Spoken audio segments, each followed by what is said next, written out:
ఈ వీడియోలో మనం జనవరి కరెంట్ అఫైర్స్ పార్ట్ 1ని సిస్టమాటిక్గా డిస్కస్ చేయబోతున్నాం. ఈ సెషన్ ముఖ్యంగా RRB, SSC, APPSC, TSPSC, banking ఎగ్జామ్స్కి ప్రిపేర్ అవుతున్న వారికి ఉపయోగపడే విధంగా ఎక్స్ప్లెయిన్ చేస్తాను. Welcome to sky academy Telugu. ఇక్కడ చదువు చెప్పడమే కాదు, గుర్తుపెట్టుకునేలా డెప్త్తో, ట్రిక్స్తో క్లియర్గా నేర్పడం మా బాధ్యత. ఇక్కడ 2 ఇంపార్టెంట్ పాయింట్స్. మొదటిది, ఈ వీడియోకి సంబంధించిన best colourful handwritten material అలాగే ప్రింటబుల్ పీడిఎఫ్స్ టెలిగ్రామ్ ఛానల్లో షేర్ చేశాను. మీరు ఇంకా జాయిన్ కాలేదంటే ఇప్పుడే జాయిన్ అవ్వండి. టెలిగ్రామ్ ఛానల్ లింక్ని ఈ వీడియో డిస్క్రిప్షన్లో పెట్టాను.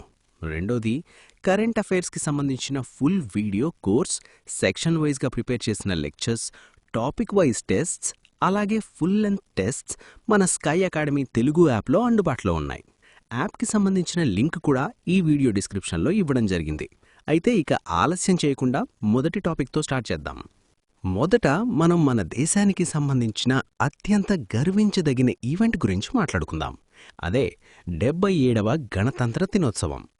జనవరి 26, 2026న జరిగిన ఈ వేడుక కేవలం పరేడ్ మాత్రమే కాదు, రాబోయే ఎగ్జామ్స్లో గ్యారంటీగా 2 మార్పులు తెచ్చిపెట్టే టాపిక్.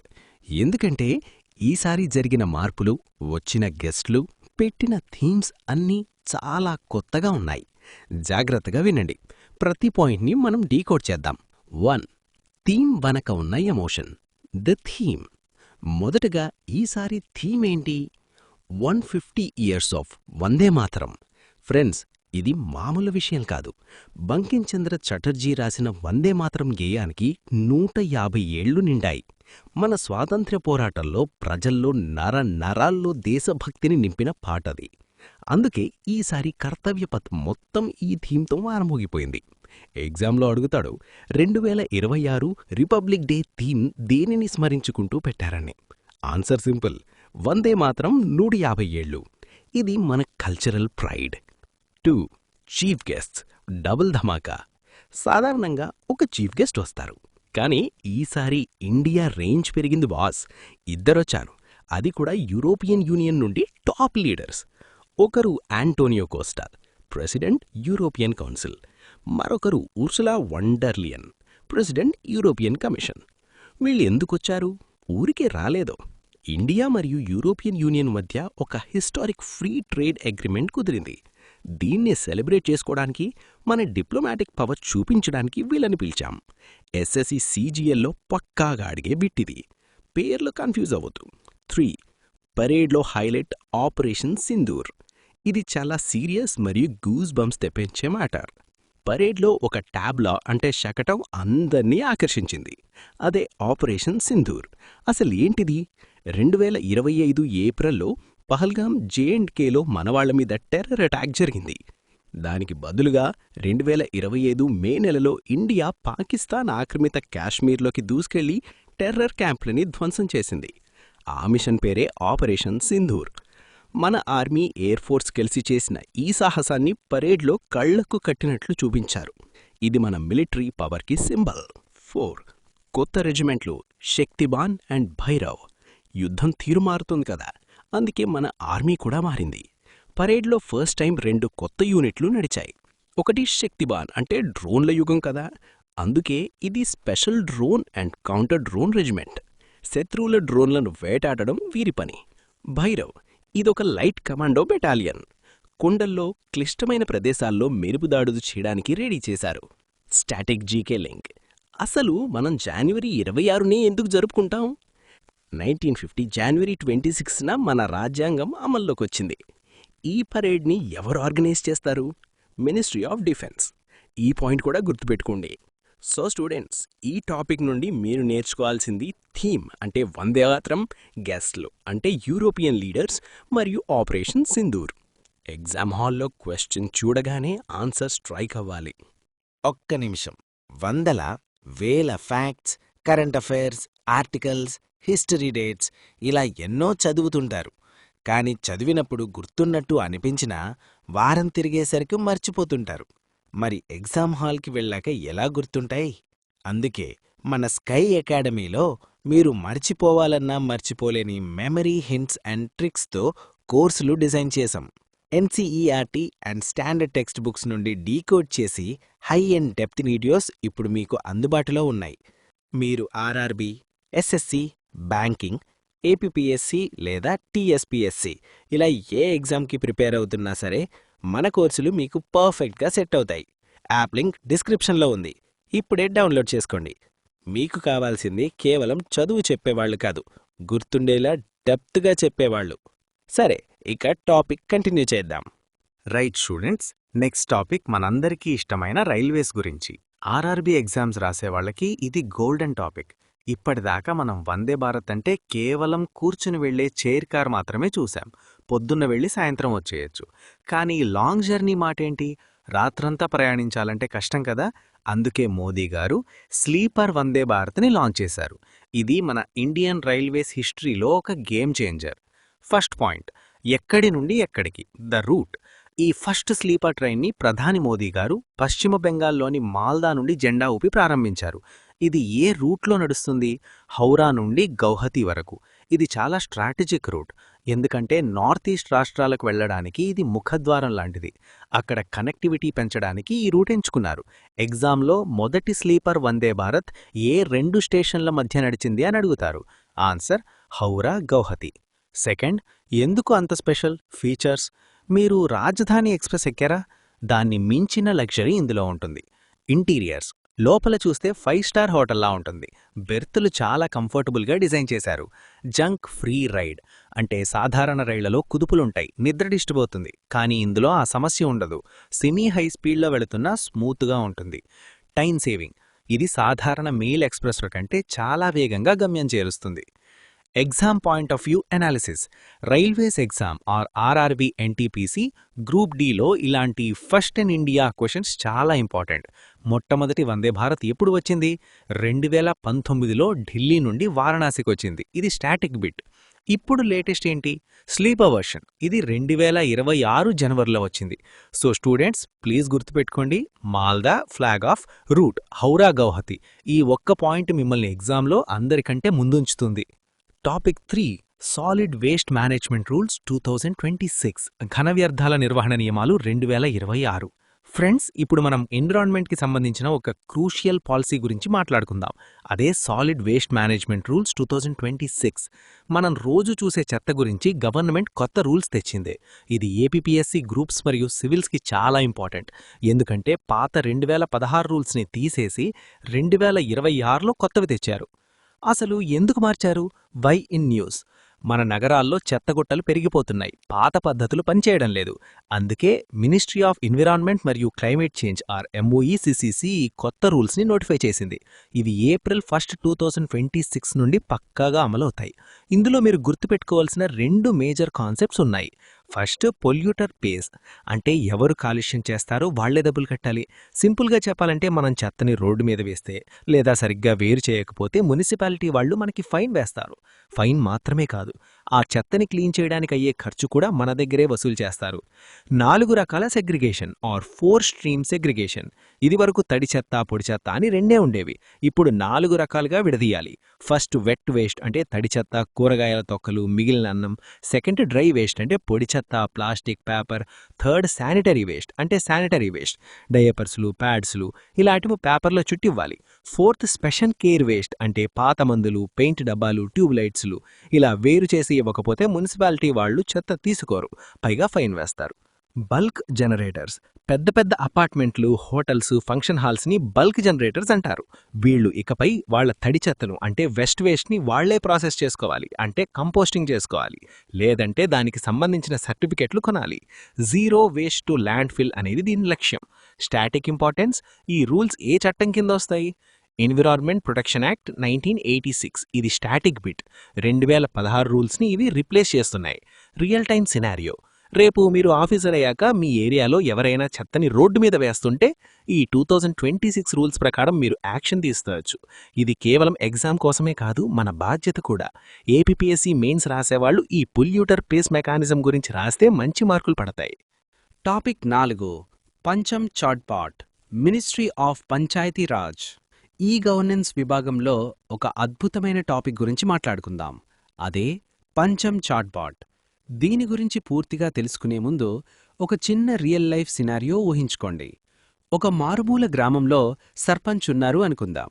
ఆయనకు ప్రభుత్వం నుంచి వచ్చే నిధుల గురించి గాని, కొత్తగా వచ్చిన స్కీమ్స్, రూల్స్ గురించి గాని తెలుసుకోవాలంటే ఏం చేయాలి? సాధారణంగా మండల ఆఫీస్కో, జిల్లా ఆఫీస్కో వెళ్ళి అక్కడ బాబుల చుట్టూ తిరగాలి. లేదా ఎవరో ఒక మధ్యవర్తి మీద ఆధారపడాలి.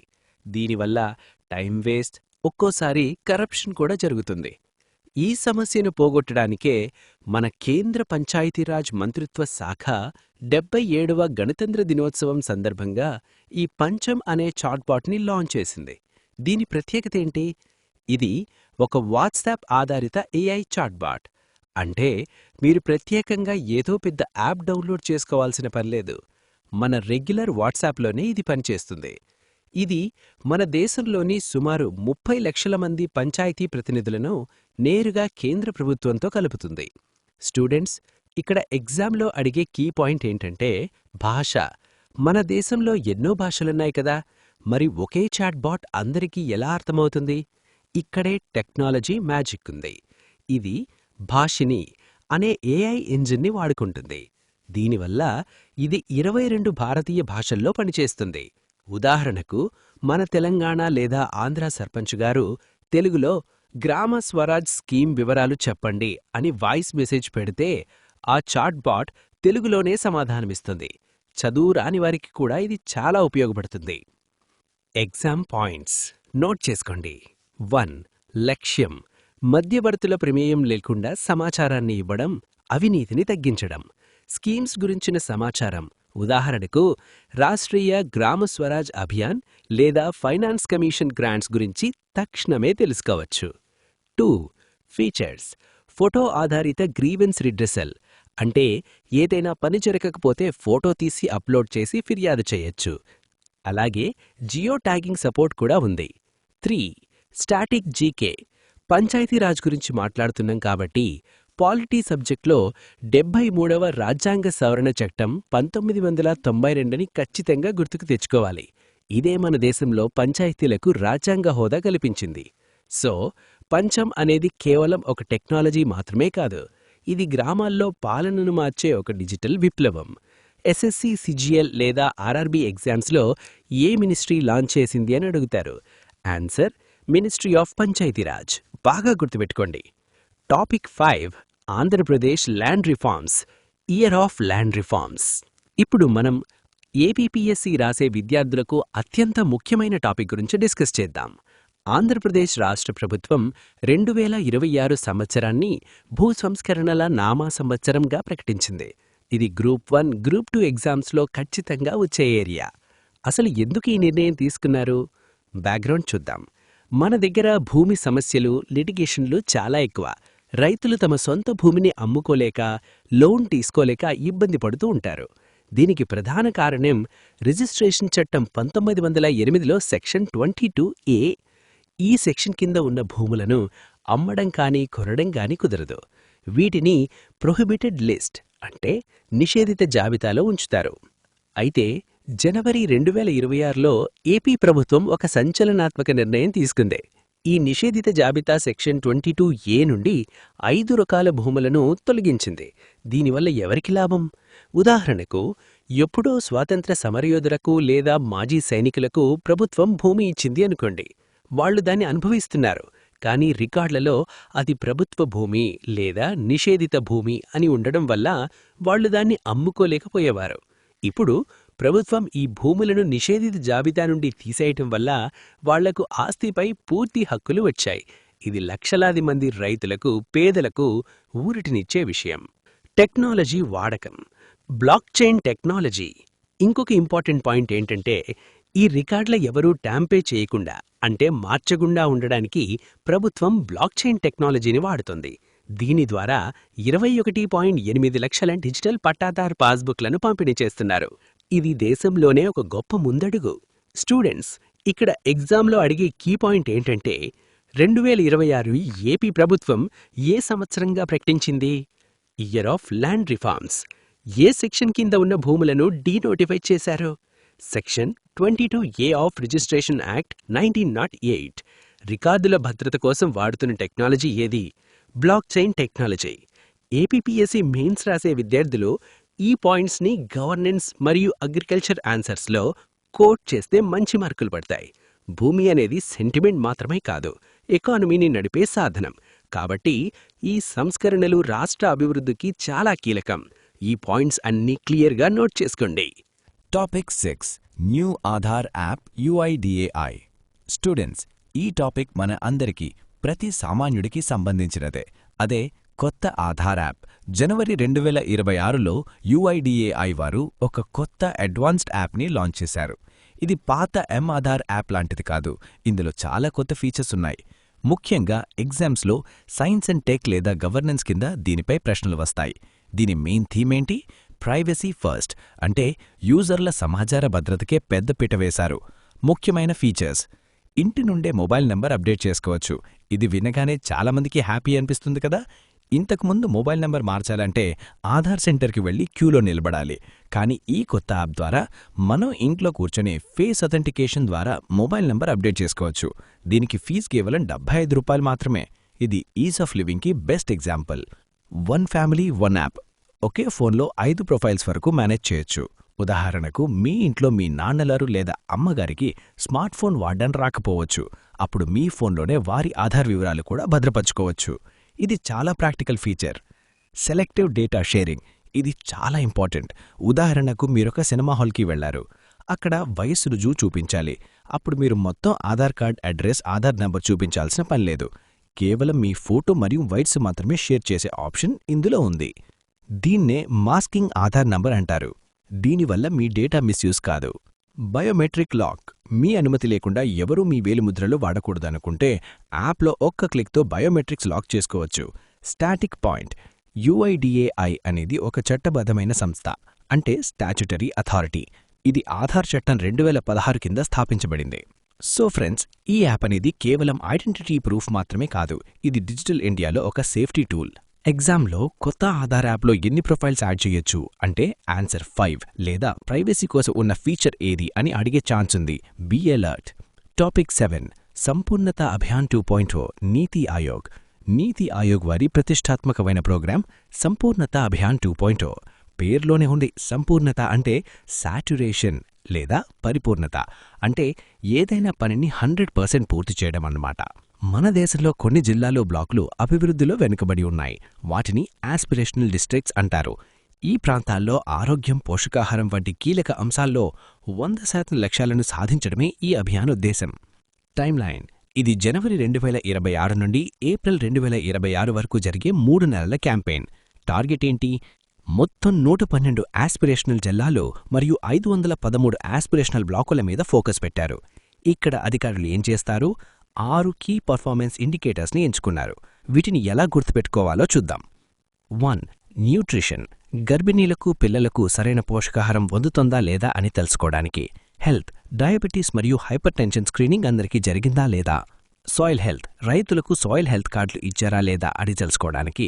ఇలాంటి బేసిక్ కానీ చాలా ముఖ్యమైన అంశాల్లో ప్రతి ఇంటికి సేవలు అందేలా చూడడమే ఈ ప్రోగ్రాం పని. Real time scenario. ఒక వెనుకబడిన గిరిజన గ్రామం ఉంది అనుకోండి. అక్కడ అంగన్వాడీ సెంటర్లో పిల్లల బరువు సరిగ్గా చెక్ చేస్తున్నారా లేదా, వారికి టీకాలు అందాయా లేదా అని అధికారులు వచ్చే 3 నెలల్లో ఇంటింటికి తిరిగి చెక్ చేస్తారు. ఎవరైనా మిస్ అయితే వెంటనే వారికి ఆ సేవలు అందిస్తారు. దీన్నే సాచ్యురేషన్ మోడ్ అంటారు. Static GK. అసలు ఈ ఆస్పిరేషనల్ డిస్ట్రిక్ట్స్ ప్రోగ్రాం ఎప్పుడు మొదలైంది? జనవరి 2018లో మన ప్రధాని మంత్రి గారు దీన్ని లాంచ్ చేశారు. వెనుకబడిన అనే పదం వాడకుండా ఆస్పిరేషనల్ అని పిలవడం ద్వారా ఆ జిల్లాల్లో పోటీతత్వాన్ని పెంచారు. సమ్మరీ. ఎగ్జామ్లో అడిగే బిట్స్. క్యాంపెయిన్ నేమ్ సంపూర్ణత అభియాన్ 2.0. ఎవరు రన్ చేస్తున్నారు? నీతి ఆయోగ్. టార్గెట్ ఏరియాస్ 112 జిల్లాలు మరియు 513 బ్లాకులు. లక్ష్యం 100% saturation of social sector goals. So students, ఈ టాపిక్ గవర్నెన్స్ మరియు సోషల్ జస్టిస్ పేపర్లలో చాలా ఇంపార్టెంట్. స్కీమ్ పేరు, ఉద్దేశం మరియు KPIs మీద ఫోకస్ పెట్టండి. Topic 8 India EU free trade agreement FTA. So international అఫైర్స్లోనే ది బిగ్గెస్ట్ టాపిక్ గురించి మాట్లాడుకుందాం. అదే India EU free trade agreement FTA. దీన్ని ఎకనామిస్టులు mother of all trade deals అని పిలుస్తున్నారు. ఎందుకంటే దీని ఇంపాక్ట్ అంత భారీగా ఉండబోతోంది. జనవరి 27, 2026న ఈ డీల్ ఫైనల్ అయింది. అసలు దీని కథేంటో, మన ఎగ్జామ్స్కి ఎందుకు ఇంపార్టెంటో డీటెయిల్డ్గా చూద్దాం. ముందుగా ఎఫ్టీఏ అంటే ఏంటి? సింపుల్గా చెప్పాలంటే మన దేశం నుండి వేరే దేశానికి సరుకులు పంపినప్పుడు వాళ్ళు ట్యాక్స్ అంటే ఇంపోర్ట్ డ్యూటీ వేస్తారు. అలాగే వాళ్ల సరుకులు మన దగ్గరకు వచ్చినప్పుడు మనం ట్యాక్స్ వేస్తాం. ఈ ఎఫ్టీఏ అంటే ఫ్రీ ట్రేడ్ అగ్రిమెంట్ వల్ల ఈ ట్యాక్సులు పూర్తిగా పోతాయి లేదా చాలా వరకు తగ్గుతాయి. ఇప్పుడు ఇండియా మరియు యూరోపియన్ యూనియన్ ఎందుకంటే దీని ఇంపాక్ట్ అంత భారీగా ఉండబోతోంది. జనవరి 27, 2026న ఈ డీల్ ఫైనల్ అయింది. అసలు దీని కథేంటో, మన ఎగ్జామ్స్కి ఎందుకు ఇంపార్టెంటో డీటెయిల్డ్గా చూద్దాం. ముందుగా ఎఫ్టీఏ అంటే ఏంటి? సింపుల్గా చెప్పాలంటే మన దేశం నుండి వేరే దేశానికి సరుకులు పంపినప్పుడు వాళ్ళు ట్యాక్స్ అంటే ఇంపోర్ట్ డ్యూటీ వేస్తారు. అలాగే వాళ్ల సరుకులు మన దగ్గరకు వచ్చినప్పుడు మనం ట్యాక్స్ వేస్తాం. ఈ ఎఫ్టీఏ అంటే ఫ్రీ ట్రేడ్ అగ్రిమెంట్ వల్ల ఈ ట్యాక్సులు పూర్తిగా పోతాయి లేదా చాలా వరకు తగ్గుతాయి. ఇప్పుడు ఇండియా మరియు యూరోపియన్ యూనియన్ EU మధ్య జరిగిన ఈ ఒప్పందం వల్ల దాదాపు 2 బిలియన్ల జనాభా ఉన్న 2 భారీ మార్కెట్లు ఒక్కటయ్యాయి. ఇది మామూలు విషయం కాదు. దీనివల్ల మనకు లాభమేంటి?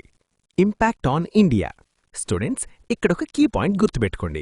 యూరోపియన్ యూనియన్ మన వస్తువుల మీద ఉన్న పన్నుల్లో 99.5% పన్నులను రద్దు చేస్తుంది.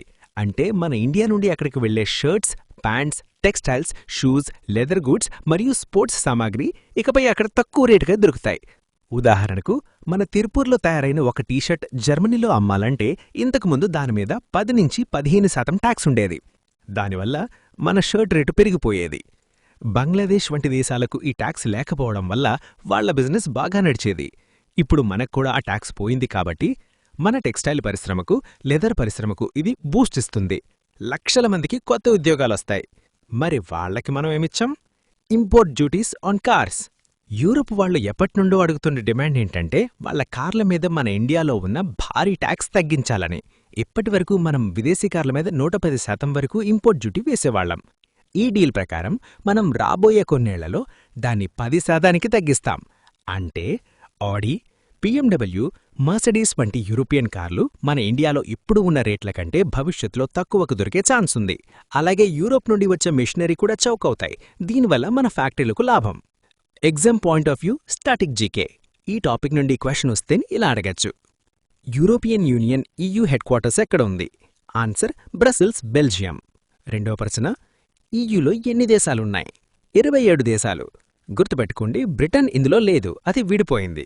మూడవది, ఈ డీల్ ఎప్పుడు కుదిరింది? జనవరి 27, 2026, రిపబ్లిక్ డే మరుసటి రోజు. ఫైనల్గా ఈ డీల్ వల్ల ఇండియా యొక్క జీడీపీ గ్రోత్కి, ముఖ్యంగా మేక్ ఇన్ ఇండియాకు పెద్ద సపోర్ట్ దొరుకుతుంది. ఆర్ఆర్బీ, SSC ఎగ్జామ్స్లో ఏ సెక్టర్స్కి ఎక్కువ లాభం అని అలిగితే టెక్స్టైల్స్, లెదర్ అనే ఆన్సర్ చేయండి. Topic 9, India Germany strategic partnership, chancellor merge visit. Bharat Germany వ్యూహాత్మక భాగస్వామ్యం. స్టూడెంట్స్, నెక్స్ట్ మనం డిస్కస్ చేయబోయేది ఒక హై ప్రొఫైల్ విజిట్ గురించి. ఇంటర్నేషనల్ రిలేషన్స్లో ఒక పెద్ద దేశం యొక్క అధియతం మన దేశానికి వచ్చినప్పుడు అది ఖచ్చితంగా ఎగ్జామ్ బిట్ అవుతుంది. జనవరి 2026లో జర్మనీ ఛాన్సలర్ ఫ్రెడరిక్ మెర్జ్ ఇండియాకు వచ్చారు. ఆయన ఛాన్సలర్ అయ్యాక ఏషియా ఖండంలో ఆయన విజిట్ చేసిన మొదటి దేశం ఇండియానే. ఇవి మన దేశానికి ఎంత ఇంపార్టెన్స్ ఇస్తున్నారో చూపిస్తుంది. ఎందుకొచ్చారు? Reason for visit. ఇండియా మరియు జర్మనీ మధ్య వ్యూహాత్మక భాగస్వామ్యం కుదిరి 25 సంవత్సరాలు పూర్తయింది. ఈ సిల్వర్ జూబ్లీ సెలబ్రేట్ చేసుకోవడానికి ఆయనొచ్చారు. జర్మనీ అనేది యూరోప్లోని అతిపెద్ద ఎకానమీ, అంటే ఆర్థిక వ్యవస్థ. సో వాళ్లకో ఫ్రెండ్షిప్ మనకి చాలా ముఖ్యం. కీలక ఒప్పందాలు, కీ అగ్రిమెంట్స్. ఈ విజిట్లో 2 ముఖ్యమైన విషయాలు జరిగాయి. ఎగ్జామ్స్లో వీటి మీద ఫోకస్ ఉంటుంది. ఒకటి, defence industrial cooperation road map. ఇది చాలా కీలకం. కేవలం జర్మనీ నుండి ఆయుధాలు కొనడం మాత్రమే కాదు, ఇండియాలోనే జర్మనీ టెక్నాలజీతో డిఫెన్స్ సామాగ్రి తయారు చేయడం, అంటే కో-ప్రొడక్షన్. ముఖ్యంగా సబ్మరీన్స్, అంటే జలాంతర్గాములు మరియు గ్రీన్ టెక్నాలజీలో మనకి జర్మనీ హెల్ప్ చేస్తుంది. రెండవది, మైగ్రేషన్ మొబిలిటీ పార్ట్నర్షిప్. ఇది స్టూడెంట్స్కి మరియు జాబ్స్ లీకర్స్కి గుడ్ న్యూస్. జర్మనీలో పనిచేయడానికి స్కిల్ ఉన్న వాళ్లు కావాలి, మన దగ్గర స్కిల్ ఉన్న యూత్ ఉన్నారు. ఈ ఒప్పందం వల్ల మన వాళ్ళు జర్మనీ వెళ్లడం, అక్కడ చదువుకోవడం లేదా జాబ్ చేయడం కొంచెం ఈజీ అవుతుంది. వీసా ప్రాసెస్లు సింపుల్ అవుతాయి. Trade and economy, business tax. India మరియు జర్మనీ మధ్య వ్యాపారం రికార్డ్ స్థాయిలో $50 బిలియన్ దాటింది. యూరోపియన్ యూనియన్ మొత్తంలో మనకు అతిపెద్ద ట్రేడింగ్ పార్ట్నర్ జర్మనీనే. అందుకే ఈ విజిట్ని ఎకనామిక్ సర్వేలో కూడా హైలైట్ చేశారు. గ్రీన్ హైడ్రోజన్, రిన్యూబుల్ ఎనర్జీలో కూడా 2 దేశాలు కలిసి పనిచేస్తాయి. Real life connection. మీరు గమనిస్తే మన రోడ్ల మీద ఫోక్స్‌వ్యాగన్, స్కోడా కార్లు లేదా సిమెన్స్ ఎలక్ట్రానిక్స్ కనిపిస్తాయి కదా, ఇవన్నీ జర్మన్ కంపెనీలే. ఇప్పుడు కుదిరిన ఒప్పందాల వల్ల ఇలాంటి మరిన్ని కంపెనీలు ఇండియాలో ఫ్యాక్టరీలు పెడతాయి, మనకి జాబ్స్ వస్తాయి. Static GK for exams. Germany రాజధాని క్యాపిటల్ బెర్లిన్, కరెన్సీ యూరో. ప్రస్తుత ఛాన్సలర్ ఫ్రెడరిక్ మెర్జ్. ఇంతకుముందు ఏంజెలా మెర్కెల్, ఓలాఫ్ షాల్ట్జ్ ఉండేవారు, ఇప్పుడు మెర్జ్ ఉన్నారు, కన్ఫ్యూజ్ అవ్వకండి. సమ్మరీ. సో స్టూడెంట్స్, ఈ టాపిక్ నుండి మీరు గుర్తుపెట్టుకోవాల్సింది జర్మనీ ఛాన్సలర్ పేరు, ఆయన ఫస్ట్ ఏషియా విజిట్ ఇండియాకే వచ్చారు, మరియు డిఫెన్స్ అండ్ మైగ్రేషన్ అగ్రిమెంట్స్. ముఖ్యంగా సైన్స్ టెక్నాలజీ పేపర్లో గ్రీన్ టెక్నాలజీ పార్ట్నర్షిప్ గురించి అడిగితే జర్మనీ పేరు రాయాలి. Topic 10 economic survey 2025-26. ఎకానమీ సెక్షన్లోనే మోస్ట్ ఇంపార్టెంట్ డాక్యుమెంట్ గురించి మాట్లాడుకోబోతున్నాం. అదే ఎకనామిక్ సర్వే 2025-26. అసలు దీన్ని ఎందుకింత ఇంపార్టెంట్ అంటారంటే, ఇది మన దేశ ఆర్థిక వ్యవస్థకు సంబంధించిన రిపోర్ట్ కార్డ్ లాంటిదన్నమాట. బడ్జెట్ అనేది రేపు ఏం ఖర్చు పెట్టాలి అనేది చెబితే, సర్వే అనేది నిన్న ఏం సాధించాం, రేపు ఎలా ఉండబోతోంది అనేది చెబుతుంది. అందుకే దీన్ని the Bible of Indian economy అని కూడా పిలుస్తారు. ఈసారి జనవరి 29, 2026న మన ఫైనాన్స్ మినిస్టర్ గారు పార్లమెంట్లో దీన్ని ప్రవేశపెట్టారు. అయితే గుర్తుంచుకోండి, దీన్ని తయారు చేసేది మాత్రం చీఫ్ ఎకనామిక్ అడ్వైజర్ CEA. ఎగ్జామ్లో who prepares the economic survey అని అడిగితే ఫైనాన్స్ మినిస్టర్ అని పెట్టకండి, ఆన్సర్ CEA. ఇక అసలు విషయానికి వస్తే, ఈసారి సర్వే మనకు కొన్ని సూపర్ గుడ్ న్యూస్లు చెప్పింది. మొదటిది జీడీపీ గ్రోత్. 2026 ఆర్థిక సంవత్సరానికి మన దేశ వృద్ధి రేటు 7.4%గా ఉంటుందని అంచనా వేశారు. ఇది చాలా పెద్ద విషయం. ప్రపంచం మొత్తం ఆర్థిక మాంద్యం, రిసెషన్ భయంతో ఉంటే మన ఇండియా మాత్రం నేను తగ్గేదేలే అన్నట్టు దూసుకుపోతోంది. దీన్ని సర్వే ఒక మంచి థీమ్తో చెప్పింది, స్ప్రింట్ అండ్ మ్యారథాన్ టుగెదర్. అంటే మనం 100 లీటర్ల పరుగు స్ప్రింట్ ఎంత వేగంగా తీస్తామో అంతే స్టామినాతో మ్యారథాన్ కూడా పరిగెడుతున్నామన్నమాట. షార్ట్ టర్మ్లో గ్రోత్ ఉంది, లాంగ్ టర్మ్లో స్టెబిలిటీ ఉంది. రెండోది గోల్డీలాక్స్ మూమెంట్. ఈ పదం బాగా గుర్తుపెట్టుకోండి. ఎకానమీలో గోల్డీలాక్స్ పీరియడ్ అంటే ఏంటి అంటే, అటు మరీ వేడిగా లేదు, ఇటు మరీ చల్లగా లేదు, వాతావరణం అద్భుతంగా ఉంది అని అర్థం. అంటే మన దేశంలో హై గ్రోత్ అంటే అధిక వృద్ధి ఉంది, అదే సమయంలో లో ఇన్ఫ్లేషన్, తక్కువ ద్రవ్యోల్బణం ఉంది. సర్వే ప్రకారం మన రీటైల్ ద్రవ్యోల్బణం కేవలం 1.7%కి పడిపోయింది. ఇది CPI సిరీస్ మొదలైనప్పట్నుంచి చూస్తే ఇదే లోయెస్ట్ రికార్డ్. కూరగాయల ధరలు, పప్పుల ధరలు తగ్గడం వల్ల ఇది సాధ్యమైంది. సామాన్యునికి ఇది పెద్ద రిలీఫ్ కదా. ఇంకో ఇంపార్టెంట్ పాయింట్ ఏంటంటే, మన ఆర్థిక వ్యవస్థ డబుల్ ఇంజన్ మీద నడుస్తోందట. ఆ 2 ఇంజన్లు ఏంటి? ఒకటి కన్జంప్షన్ అంటే వినియోగం, రెండోది ఇన్వెస్ట్మెంట్ అంటే పెట్టుబడులు. ప్రజలు ఖర్చు పెడుతున్నారు, కంపెనీలు పెట్టుబడులు పెడుతున్నాయి. అందుకే 7% పైగా గ్రోత్ని నిలబెట్టుకోగలుగుతున్నాం. స్టూడెంట్స్, ఎగ్జామ్ పాయింట్ ఆఫ్ వ్యూలో స్టాటిక్ బిట్ కూడా నోట్ చేసుకోండి. ఇండియాలో మొట్టమొదటి ఎకనామిక్ సర్వే 1950-51లో ప్రవేశపెట్టారు. 1964 వరకు బడ్జెట్తో కలిపే ఇచ్చేవారు, ఆ తర్వాత విడతీశారు. సో ఈ నెంబర్స్ 7.4% జీడీపీ, 1.7% ఇన్ఫ్లేషన్ మీ మైండ్లో ఫిక్స్ అయిపోవాలి. Topic 11 RBI banking rules reforms జనవరి 2026. ఓకే స్టూడెంట్స్, ఇప్పుడు మనం బ్యాంకింగ్ అవేర్నెస్లో ఒక క్రూషియల్ అప్డేట్ గురించి మాట్లాడుకుందాం. మీరు ఒక అకౌంట్ ఓపెన్ చేసి దాన్ని వాడకుండా వదిలేస్తే ఏమవుతుంది? పాత రూల్స్ వేరు, ఇప్పుడు సీన్ మారింది. జనవరి 1, 2026 నుంచి RBI కొత్త రూల్స్ని అమల్లోకి తెచ్చింది. ఇవి ఎందుకు తెచ్చారు అంటే, ఫ్రాడ్స్ తగ్గించడానికి మరియు కస్టమర్ల సేఫ్టీ కోసం. దీనిలో మీరు ఖచ్చితంగా తెలుసుకోవాల్సిన 2 డెఫినేషన్స్ ఉన్నాయి. ఒకటి ఇన్యాక్టివ్ అకౌంట్. మీరు ఒక అకౌంట్లో 12 months అంటే 1 year పాటు ఎటువంటి ట్రాన్సాక్షన్ అంటే డబ్బులు వేయడం గానీ తీయడం గానీ చెల్లికపోతే దాన్ని ఇన్యాక్టివ్ అని పిలుస్తారు. అదే అకౌంట్ని 2 years అంటే 24 months పాటు వాడకుండా వదిలేస్తే అది డార్మెంట్ అయిపోతుంది. ఇది ఎందుకు ఇంపార్టెంట్ అంటే, ఇన్నాళ్లు చాలామంది స్టూడెంట్స్ స్కాలర్షిప్ కోసం ఒక అకౌంట్, జాబ్ వచ్చాక శాలరీ కోసం ఇంకో అకౌంట్ ఓపెన్ చేసి పాత వాటిని మర్చిపోయేవారు. అలా వదిలేసిన అకౌంట్స్ని హ్యాకర్స్లు లేదా ఫ్రాడ్ చేసేవాళ్లు వాడుకునే ఛాన్స్ ఉంది. అందుకే RBI ఇప్పుడు సీరియస్ అయింది. కొత్త రూల్స్ ప్రకారం ఇలాంటి అకౌంట్స్లో KYC అప్డేట్ చెయ్యకపోతే బ్యాంకులో ఆ అకౌంట్ని క్లోజ్ చేసే అధికారం కూడా ఉంటుంది. మరి ఇప్పుడేం చెయ్యాలి? సింపుల్. మీకు ఏదైనా పాత అకౌంట్ ఉంటే వెంటనే వెళ్ళి చిన్న ట్రాన్సాక్షన్ చేయండి లేదా కేవైసీ ఇవ్వండి, లేదంటే ఆ అకౌంట్ స్తంభించిపోతుంది. ఇంకో మేజర్ చేంజ్ ఏంటంటే డిజిటల్ బ్యాంకింగ్కి సంబంధించి January 1, 2026 నుంచి బ్యాంకులు మీకు మొబైల్ బ్యాంకింగ్ లేదా నెట్ బ్యాంకింగ్ సేవలు ఇవ్వాలంటే మీ దగ్గర నుంచి ఎక్స్ప్లిసిట్ కన్సెంట్ అంటే ఖచ్చితమైన అనుమతి తీసుకోవాలి. అంటే అకౌంట్ ఓపెన్ చేసిన వెంటనే ఆటోమేటిక్గా నెట్ బ్యాంకింగ్ యాక్టివేట్ చేయకూడదు. కస్టమర్ నాకు కావాలి అని అడిగితేనే ఇవ్వాలి. ఇది సైబర్ సెక్యూరిటీని పంచడానికి తీసుకున్న నిర్ణయం. అలాగే April 1, 2026 నుంచి రాబోయే ఇంకో రూల్ ఏంటంటే BSBD అకౌంట్స్ అంటే జీరో బ్యాలెన్స్ అకౌంట్స్ వాడే వాళ్లకి కూడా ఉచితంగా డిజిటల్ సేవలు ఇవ్వాలని RBI ఆదేశించింది. ఎగ్జామ్లో ఇనాక్టివ్ అకౌంట్ టైం పీరియడ్ అని అడిగితే 12 months, dormant account time period అని అడిగితే 2 years అని ఆన్సర్ చేయి. Topic 12 RBI penalty on cooperative banks. సహకార బ్యాంకులపై RBI జరిమానాలు. మిత్రులారా, బ్యాంకింగ్లో రెగ్యులేషన్ అంటే ఏంటి? సింపుల్గా చెప్పారంటే ఇంట్లో పెద్దవాళ్ళు పిల్లల్ని ఎలా కంట్రోల్లో పెడతారో అలాగే బ్యాంకులని RBI కంట్రోల్లో పెడుతుంది. ఎప్పుడైతే బ్యాంకులు రూల్స్ బ్రేక్ చేస్తాయో RBI ఫైన్, పెనాల్టీ వేస్తుంది. January 2026లో RBI తన బెత్తం బయటికి తీసింది, ముఖ్యంగా అర్బన్ కోఆపరేటివ్ బ్యాంకుల మీద. రీసెంట్గా ఏ బ్యాంకుల మీదే యాక్షన్ తీసుకుందో చూద్దాం. 1. శ్రీకన్యక నాగరి సహకారీ బ్యాంక్, చంద్రపూర్. దీనిపై January 22, 2026న పెనాల్టీ వేశారు. 2. Rajapur urban cooperative bank. దీనిపై January 29, 2026న పెనాల్టీ పడింది. 3. Nandura urban cooperative bank. January 19, 2026 fine వేశారు. అసలు ఎందుకీ పెనాల్టీలు వేస్తున్నారు? రీజన్ సింపుల్, నాన్ కంప్లైన్స్ అంటే నిబంధనల ఉల్లంఘన. ప్రధానంగా 2 తప్పులు చేస్తున్నారు.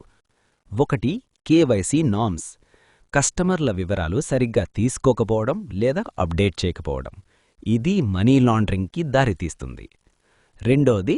ఎక్స్పోజర్ నార్మ్స్ అంటే ఒకే వ్యక్తికి లేదా ఒకే గ్రూప్కి లిమిట్కి మించి లోన్లివ్వడం.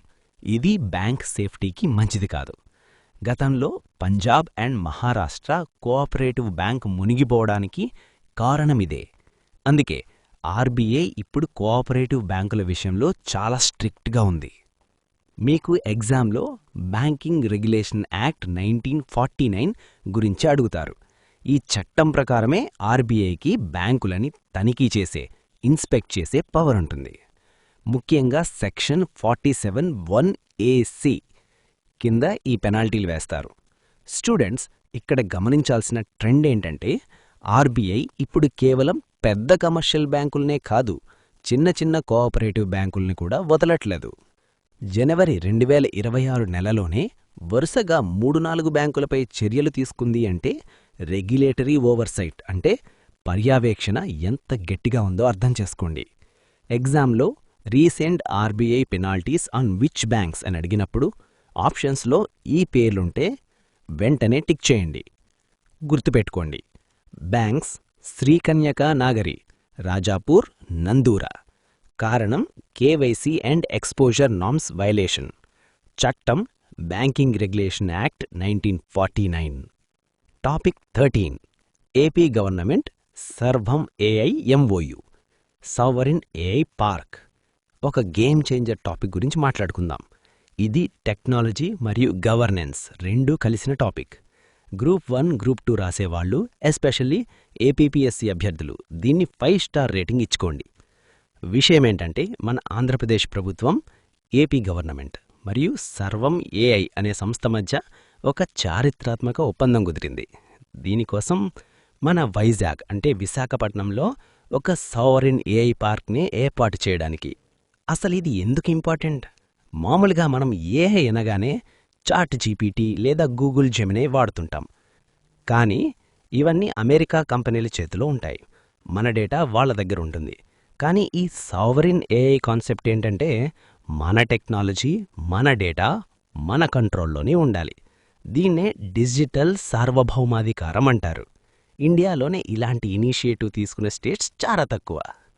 ఎగ్జామ్ పాయింట్ ఆఫ్ వ్యూలో కీ పాయింట్స్. 1. లొకేషన్. ఈ ఏఐ పార్క్ ఎక్కడొస్తుంది? ఆన్సర్ విశాఖపట్నం. మన ఎగ్జిక్యూటివ్ క్యాపిటల్గా పిలువబడుతున్న విశాఖపట్నాన్ని ఏఐ హబ్గా మార్చాలనేది ప్రభుత్వం ప్లాన్. 2. పార్ట్నర్ ఎవరు? సర్వం ఏఐ. ఇది ఇండియాకు చెందిన ఒక డీప్ టెక్ స్టార్టప్. వీళ్ళు మన భారతీయ భాషల్లో ఏఐని డెవలప్ చేయడంలో ఎక్స్పర్ట్స్. ఉపయోగమేమిటి? Real time scenario. స్టూడెంట్స్ ఆలోచించండి. ఒక రైతుకి తన పంటకేదో జబ్బొచ్చింది. అతను ఫోన్లో ఫోటో తీసి పంపిస్తే ఆ ఏఐ వెంటనే తెలుగులో అది ఏం జబ్బు, దానికి ఏం మందు వాడాలి అని చెప్తే ఎంత బావుంటుంది.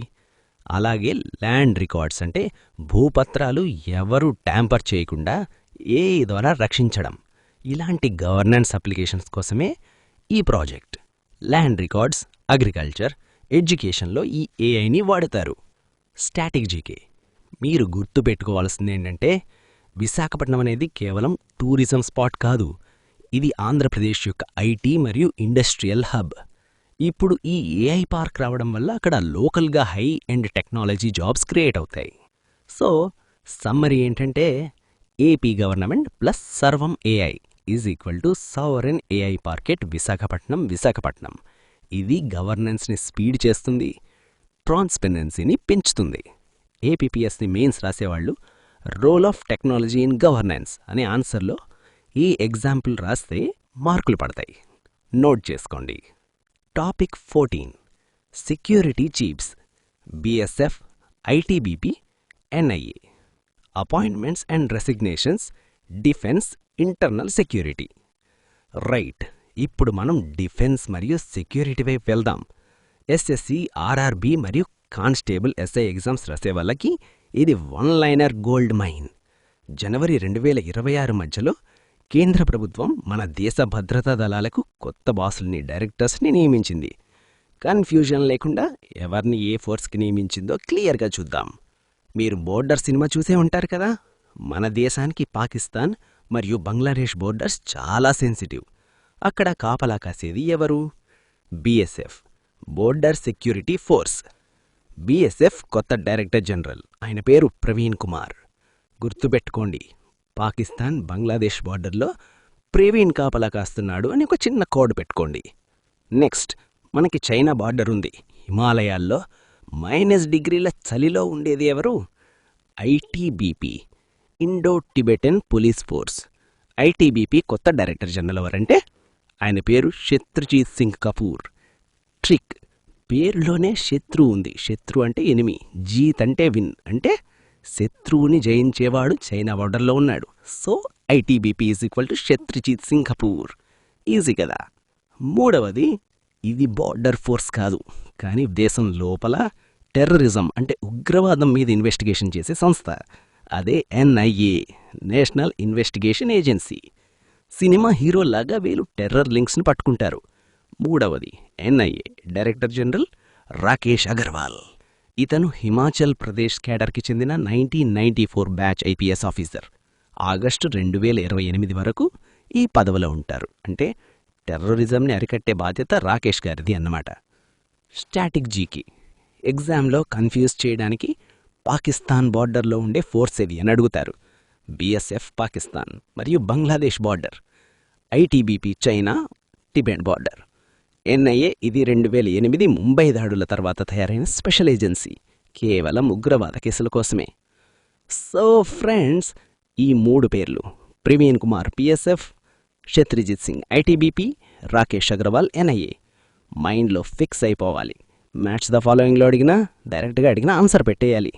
స్టూడెంట్స్, ఇప్పుడు మనం పాలిటీ మరియు కరెంట్ అఫైర్స్ మిక్స్ అయిన టాపిక్ చూద్దాం. గవర్నమెంట్ ఆఫీసుల్లో అవినీతి జరగకుండా చూసే నిఘా నేత్రమేది? అదే సివిసి, అంటే సెంట్రల్ విజిలెన్స్ కమిషన్. జాన్వరి 2025లో ఒక ఇంపార్టెంట్ అపాయింట్మెంట్ జరిగింది. మన రాష్ట్రపతి ద్రౌపది ముర్ము గారు శ్రీ ప్రవీణ్ వశిష్ఠా గారిని విజిలెన్స్ కమిషనర్గా నియమించారు. ఇక్కడ మీరొక విషయం క్లియర్గా అర్థం చేసుకోవాలి. సివిసి అనే సంస్థలో ఒక సెంట్రల్ విజిలెన్స్ కమిషనర్ ఉంటారు. ఆయన కింద 2 విజిలెన్స్ కమిషనర్లు అంటే మెంబర్స్ ఉంటారు. అంటే 1+2 స్ట్రక్చర్ అన్నమాట. ఇప్పుడు ప్రవీణ్ వశిష్ఠా గారు నియమితులయ్యింది ఆ 2 మెంబర్స్లో ఒకరిగా. ఎగ్జామ్లో దీని మీద ప్రశ్నలు ఎలా వస్తాయి? 1. Current affairs. కొత్తగా అపాయింట్ అయిన విజిలెన్స్ కమిషనర్ ఎవరు? Answer Praveen Vashishtha. 2. Polity static GK. సివిసిని ఏ కమిటీ సిఫార్సు మేరకు ఏర్పాటు చేశారు? ఇది చాలాసార్లు అడిగిన బిట్. ఆన్సర్ సంతానం కమిటీ. 1964 అవినీతి నిరోధక కమిటీ అది. 3. చట్టబద్ధత. సివిసి మొదట్లో ఒక ప్రభుత్వ ఉత్తర్వు రిజల్యూషన్ ద్వారా ఏర్పడింది. కానీ దానికి 2003లో చట్టబద్ధత స్టాట్యుటరీ స్టేటస్ కల్పించారు. సో ఇప్పుడిది ఒక statutory body. Real life scenario. మీరు రేపు గవర్నమెంట్ ఆఫీసర్ అయ్యాక ఎవరైనా లంచం తీసుకున్నా, అధికార దుర్వినియోగం చేసినా వారి మీద కంప్లైంట్ వెళ్లేది ఈ సివిసికే. ఇది కేంద్ర ప్రభుత్వంలోని అవినీతిని కంట్రోల్ చేసే వాచ్డాగ్. ప్రెసిడెంట్ గారు స్వయంగా వీరిని నియమిస్తారు అంటే ఈ పదవికి ఎంత పవరుందో అర్థం చేసుకోండి. సో గుర్తుపెట్టుకోండి, పేరు ప్రవీణ్ వశిష్ఠ, పదవి విజిలెన్స్ కమిషనర్, సంస్థ CVC central vigilance commission, background Santhanam committee 1964, చట్టం 2003. ఎస్ఎస్సి సిజిఎల్ ఏపీపీఎస్సి గ్రూప్స్ రాసేవాళ్లకి పాలిటీ సెక్షన్లో ఈ టాపిక్ చాలా కీలకం. నెగ్లెక్ట్ చేయకండి.